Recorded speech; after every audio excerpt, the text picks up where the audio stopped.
I'll start trying to convert this stunning, but otherwise a bit boring RX-7 scale model into a fully fledged RC car, but with a little twist at the end. Okay, let's go. Get things rolling by firstly removing the 4 screws that keep the car put to the base. Then, after marveling at its beauty,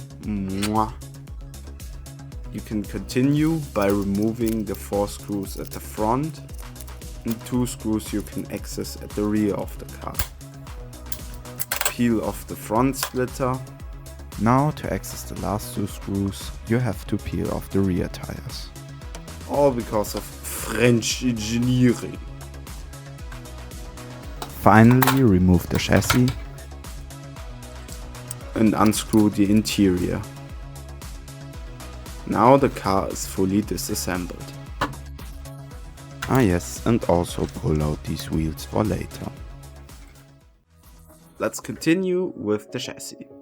Firstly, I applied the template to have something I could cut along, to make this hole for the main gear later. While we are at it, let's finish cutting the chassis. First remove these 2 pillars and then cut a square hole for the first battery cell later.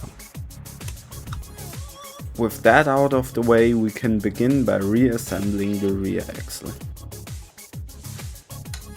We'll take this as the main gear for our transmission, but we have to increase the diameter of the hole. That's what she said.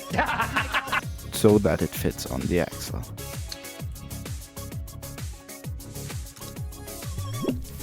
Then we just glue the second wheel back with super glue.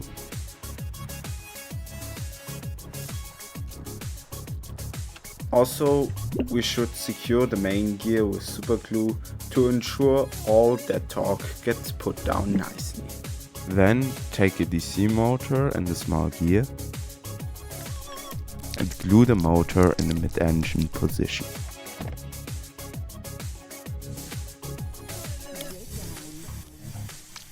Voila, the drivetrain works.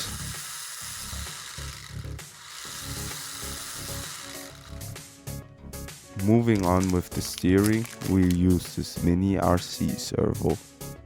We'll need to cut away this protruding flap on the right. Then take the servo arm that comes with it, cut away the counter arm, cut it in shape, center the servo, then glue the servo onto the chassis as far back as possible.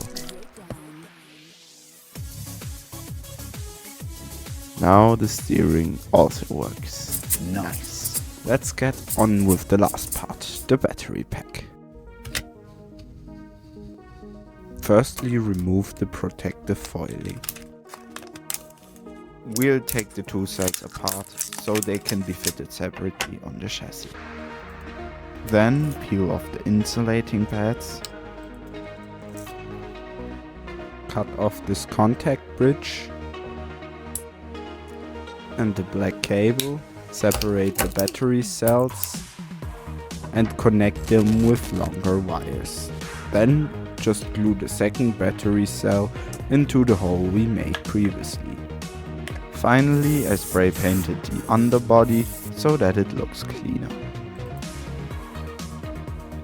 But here's the twist. This is the end of part 1. In part 2, we'll take care of the body and hopefully finish the whole thing. Until that, I'll be back.